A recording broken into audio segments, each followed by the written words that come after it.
Good, good. Ready to get back to the heat. Yeah, no, chilling. Anthony, a lot of talk about Ryan Bader, and maybe if he gets by you, he gets a title shot. Where does Ryan Bader rank with some of the top light heavyweights that you faced in your career? He's right there with the best.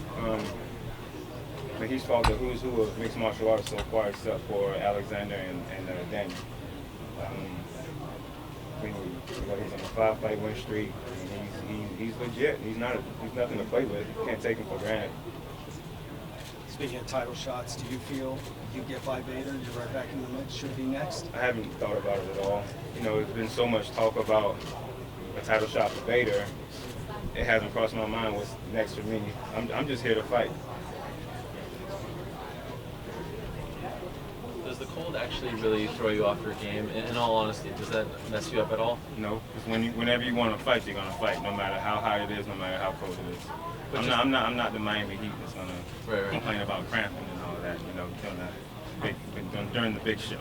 But it's not like a shock to your system when you're in the heat of Florida and then you come here and you have to cut weight and things like that. I mean, basketball players don't have to cut weight. You do. No, not at all. I mean, we're fighting inside, not outside, so it doesn't bother me at all. How much do you weigh now? Is that rude? No, 217. I'm good. Yeah. Is it getting harder and harder when 4 or 5 years ago when you were just Anthony Johnson?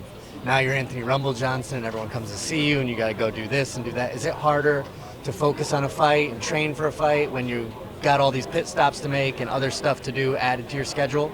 I'm still Anthony Johnson, you know, just bigger, better, and more improved. But it doesn't get harder to train or anything like that. I'm actually more dedicated to training now and being true to myself, who I am now, than what I was back then. Now, when you're in a big, successful team like yours, and then another big, successful guy comes and goes, and they switch teams, is it difficult for you? Does it take any good training partners away from you, or you still stick to what you do? I stick with what I do. I train with my guys. I train with the big guys. I train with the little guys. Just the other day, I was training with a guy who probably, I think he fights he's like 120. I was training with him. It's not about really size or anything like that. You can still get in good work with smaller guys, you know, so we all work together. I don't try and kill them. They don't try and do anything stupid, you know, so we always just work together. So it's nothing but love at the gym. How do you see this fight breaking down? I don't know. I know he's going to try and wrestle with me. But once again, everybody thinks wrestling is my weakness.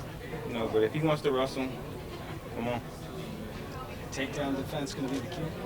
Everything's the key. I just got to go in there and beat him up. Before the Gustafsson fight, there was a little drama going into that one. A little drama going into the DC fight. Some drama going into the Manuel fight. This one has been drama-free, right? Nothing's been going on going into this fight. Have you noticed that? Has that been a nice break for you mentally? I don't know what you're talking about. No, there's nothing else going. It's just a fight. There's nothing else to talk about. And I know you've been annoyed about that, so I kind of feel like it's been different for you. It's been a good thing. I don't know what you're talking about. Okay. Nah, I mean, I'm focused, man. You know what I'm saying? I got my guys here with me. My camp was good. I have no injuries. I'm 100% healthy. I'm just ready to get back home to the heat with a nice check and a victory. That's it. He said this a bunch of times leading up to the fight, as has his coach, Aaron Simpson. They think that they can mentally break you, that you're a mentally weak fighter. Even Aaron was talking about you in college, and they were thinking about maybe having you at Arizona State. That this has been a thing against you, like the mental side of the game. I wouldn't have even considered Arizona State. So him talking about recruiting me was, you know what I'm saying? I don't know what the hell he's talking about as far as like, I heard, you know, he was saying that they were talking about recruiting me, and he said he talked to some coaches and stuff like that. Hell, I didn't associate myself with anybody except my coaches, and I know my coaches didn't say that back then, you know. So I don't know what he's talking about. He can say whatever he wants to say, you know. We'll see after the fight. We'll see what the results are. They want to think I'm mentally weak. That's fine.